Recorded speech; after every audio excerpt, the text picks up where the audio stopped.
Pre, uwi ka talaga sa atin? Oo, pre. Ang init ngayon doon, pre. Okay lang, pre.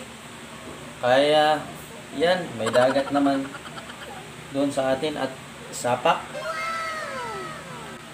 Sa bagay, pre. Totoo yan. Ako, pre, sa December pa siguro ako uuwi, pre. Ah, ganun ba, pre? Oo, pre.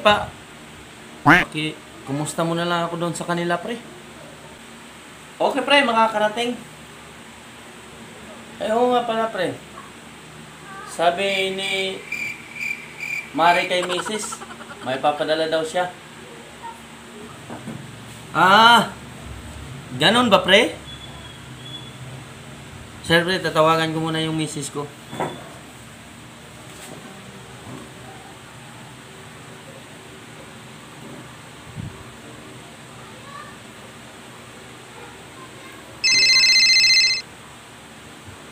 Luhan! Oh, hello, Han.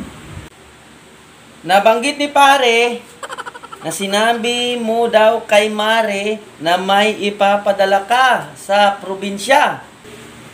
Ha? Ah, oo. Oo, Han. Nabanggit ko nga yan kay Mari. Ano pala yun? Mga pamasko ko sana, Han, sa kanila para naman mabawasan yung mga dalahin natin sa December pag uwi natin doon. Ah, ganun ba?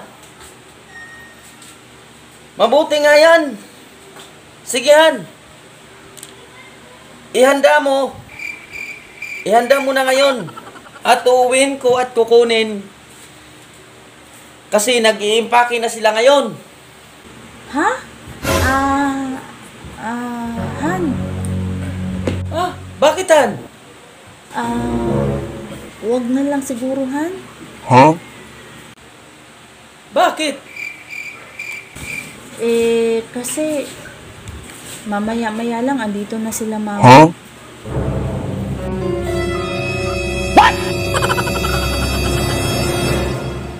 Biglang napaluwas ng Maynila eh.